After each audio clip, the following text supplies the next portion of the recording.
taking a trip? Future View gives you a long-range look at the weather so you can relax and enjoy.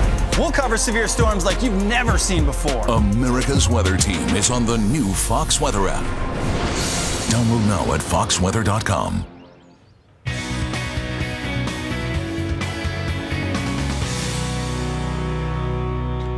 Good morning, everyone, and welcome to Fox Weather. I'm Jason Fraser. And I'm Britta Merwin. We're so happy that you're here. We're so excited to welcome you for the very first time to America Weather Center. So it's very exciting. We have a new home for you right here for all things weather.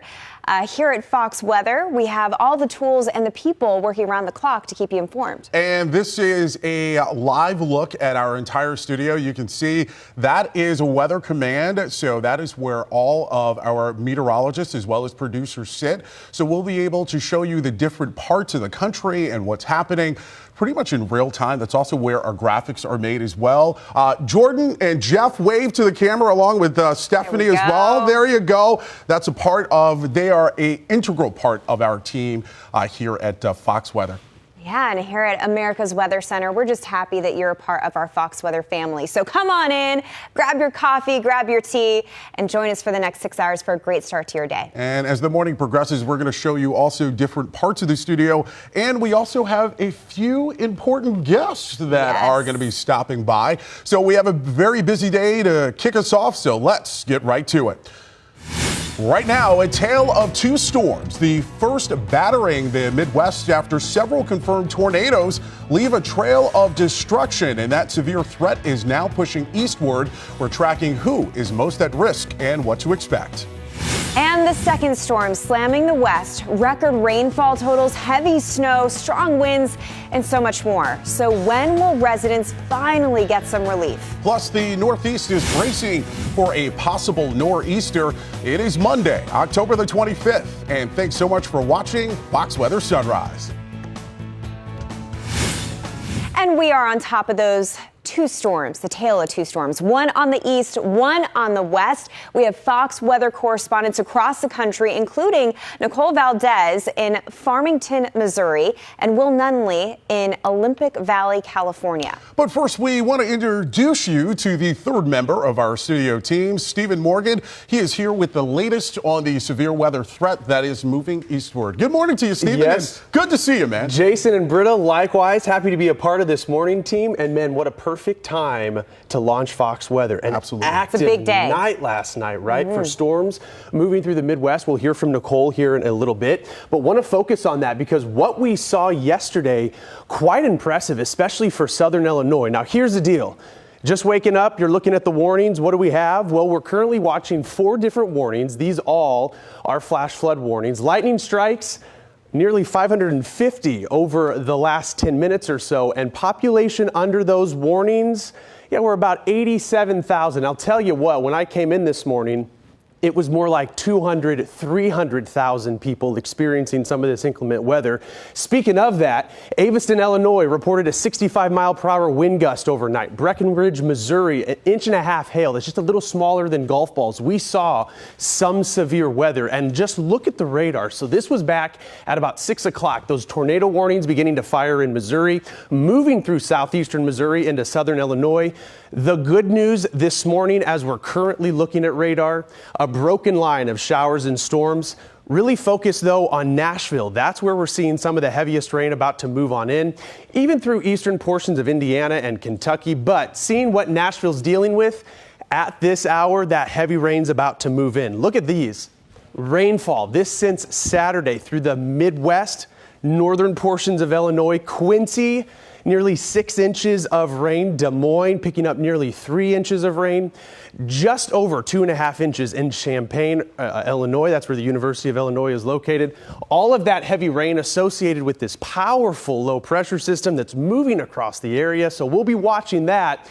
Really today, this is the focus for today's potential severe weather. From Charleston down to Roanoke and Raleigh, Richmond down to Charlotte. That's what we'll be watching as these storms do move to the east. We should see them continue to weaken some which is the good news. But later this afternoon, we could see maybe some of that instability develop, and those storms could fire once again, moving through Ohio, even into portions of Virginia and North Carolina, something that we'll be watching very closely. Jason. All right, thanks so much, Stephen. And that is the sound of tornado sirens blaring in Meadville, Missouri. Overnight, the National Weather Service confirming several tornadoes from Kansas to Missouri. Fox Weather correspondent Nicole Valdez just arrived in Farmington, Missouri, where the damage is still being evaluated this morning. Good morning to you, Nicole. Jason, Britta, the wind is still blowing out here this morning, and if the scene behind me is any indication, this is going to be a really tough morning for the men and women who call this Farmington, Missouri area home. Obviously, it is still dark out, so let me step out of the way and paint this picture for you. What you're looking at right behind me is a barn that looks completely leveled. This is an area where volunteer firefighters tell me they got their first call around 8:45 last night, and you can see the amount of debris just scattered across this field here. It looks like there are actually two barns in this area that seem to be completely destroyed. The local fire department telling me they believe at this time at least 25 homes were extremely damaged, but they know that could change once the sun comes up out here. Now, to my right, I actually want to point out utility crews are standing by. They are likely planning to restore power to this neighborhood, which looks to still be out. But really, this tornado sliced across different portions of Missouri. That includes northern Missouri. We even saw many strong storms in the St. Louis area overnight. The images out here impeccably tough to see, but overall, the fire department here says things could have been worse. As of this morning, they have not heard of any reports of any serious injuries to anyone in this area, which is really good news. Just taking a look around here. Now, as we wait for the sun to rise, for people to wake up, come out here, assess their damage, and really decide what the next steps are they need to take, whether they need to start cleaning up, calling their insurance companies. A lot of work left to be done out here in this neighborhood after this clearly devastating tornado. Yeah, Jason, pretty surprising, just looking at that damage, Nicole, that no one was seriously injured. Nicole Valdez, live for us in Missouri. Thank you. Britta? And Jason, let's take a look over Sacramento. Very overcast skies, very waterlogged. We've had some intense rainfall well over the weekend. That translates to snow for the Sierra. And although we wanted rain in California, we didn't need this much rain. So we did actually receive our rainiest day on record of all time for Sacramento because of the heavy rainfall setting in. Pretty impressive stuff. 5.44 inches. Again, the highest single day total rainfall record for Sacramento. And we still have more to get through. So this is just another battery of a parade of storms that's been hitting the Pacific Northwest. On infrared satellite, you can clearly identify that huge spin of low pressure just about to push on shore, just streaming in that atmospheric river. So we have so much moisture moving in here that it's producing this intense rainfall. We're talking several inches of rain, and we have additional rainfall to get through today. So there's a look at radar. Again, once you go in the higher elevation, it does turn into snow. We still have flood alerts out. Keep in mind, a lot of these areas were battling wildfires. We still have a few active fires out there. Because we have burn scars in play here, and you are stacking on 3 to 5, sometimes over 6 inches of rain in just a few days, mudslides and also land flows are going to be an issue. Now, with future tracks, starting things off early this morning, we're going to continue to pull in that heavy rainfall. Notice during the day, though, it does start to move slightly down towards Southern California. That's a nice break for Northern California and the Bay Area. It's just been coming in all weekend long, so we're going to get a short break from that. Notice in the higher terrain, easily crossing over to snow. That's great for the snowpack, but be very careful if you're traveling up I-80 going over some of those passes. As we go into this afternoon, this is around 3 o'clock local time, Los Angeles getting in on that rainfall. So again, for Northern California, we do see a little bit of a break as we go into the afternoon, but then we'll be focusing on SoCal. For Los Angeles, under a half an inch of rainfall, so it's not going to be as heavy for you guys, but look at these rainfall totals. We're looking at Fresno, 1 to 2 inches of rain, and of course that does mean snow as we go into the Sierra. A look at that future track for the Pacific Northwest, so Washington into Oregon. Yes, you guys are feeling it as well. So the I-5 corridor from Portland up to Oregon today, it's going to be tricky out there. That means slowing down your speeds, increasing your travel time, and that's what you're focusing on, the weather on the move. Yeah, and you know what, Britta, I still cannot believe it was the rainiest day on record for Sacramento. Incredible. And the fact that it came in over 5 inches of rain. Yeah. That's a lot of rain for that area to take on. Yeah, and as you just mentioned, there is still quite a bit of rain that is going to be pouring across the Pacific Northwest. And I am tracking a weather on the move this morning. And so let's get you a check on not only the roads, but also the skies as well. So as far as the airport goes in Seattle, you might see some moderate delays here this morning as well as this afternoon. Over in Portland, I think this morning you're going to be A-OK, but it's this afternoon as that rain pushes in, you may end up seeing just some delays in around the area. So this is all associated with that storm that Britta was just talking about. But so far, so good in terms of turbulence reports. We haven't gotten any reports there of turbulence. But east of there, we are starting to see some moderate reports of some turbulence in parts of the northern section of Wisconsin, also in the Chicago area as well. So if your travels do take you there, just be prepared for that. As far as the delays in the Midwest, Chicago this morning, as well as this afternoon, there will likely end up being some travel delays. It's going to be pretty much the same over in Indy and in Nashville this morning. There are major delays and would highly recommend that you check in with your carrier before heading to the airport. Now, east of there, as far as the turbulence goes, no turbulence to talk about here in the Northeast as well as in the mid-Atlantic states, but in the Southeast, over in the Atlanta area and even in southern Alabama, there are reports of some light to moderate turbulence. So heading back west, all of this rain and moisture is creating a perfect combination for landslides like this one in California that shut down Highway 70. But that's not the only problem this area is facing. Fox Weather's Will Nunley is in Olympic Valley, California, with the latest on conditions there on the ground. So, Will, what are you seeing there this morning? I see some snow falling.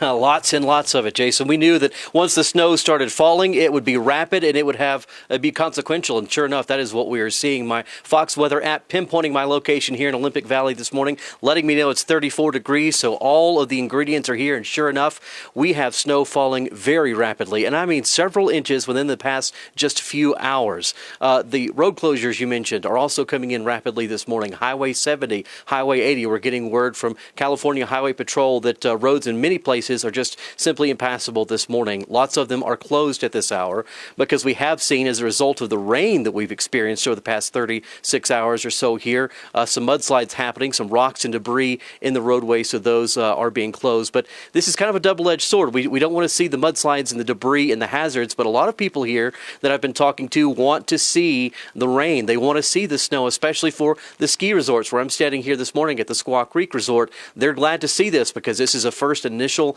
kind of snowpack helping to lay the foundation that they're going to need to have a successful season.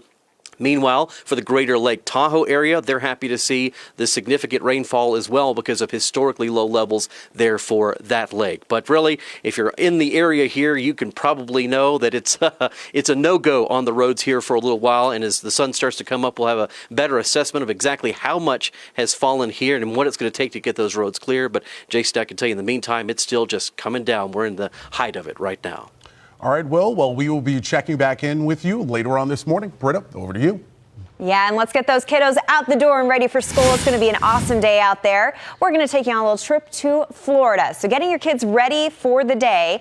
We're looking at some fairly cloudy skies this morning. You need umbrellas, the cute rain boots. That's the day we have today. Temperatures out the door in the mid-70s. Now for after-school pickup in the Tampa area, we're expecting mid-80s.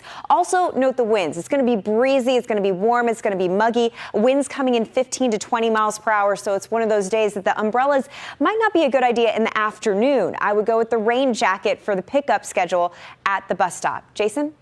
Well, Britta, we had talked a lot about all of that moisture that was moving over not only parts of California, but also parts of the Midwest. And as a result, we are tracking a number of power outages, including 109,000 in California with 52,000 this morning in Washington State. And that is not the only place we are seeing power outages this morning. Over in Illinois, about 11,000, and over also in parts of the Midwest, we're also seeing some other power outages outages. I want to zoom in here. San Mateo County this morning has the highest amount of power outages, about 27,000. And just north of there, over in King County, that is where Seattle is. We're seeing about 33,000 people without power outages. And earlier this morning, we did see quite a few people in the Missouri area that were without power as well. And just east of there, northeast of there, overnight, we did see quite a bit of people without power. But slowly but surely, Britta,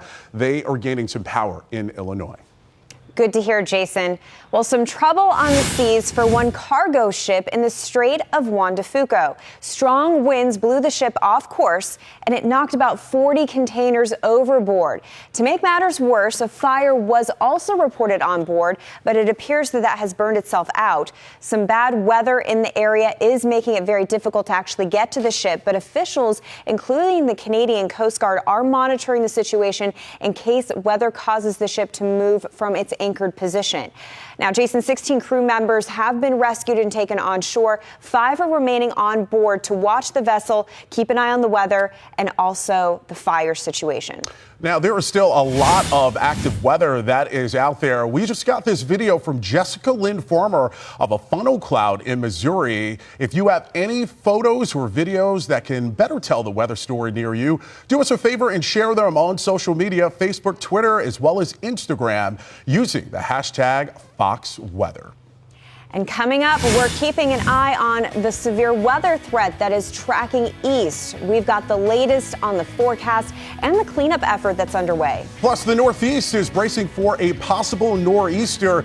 It is a busy week here in America's Weather Center as we take a look right now over New York City. Thanks for joining us here on Sunrise. We will be right back in 2 minutes.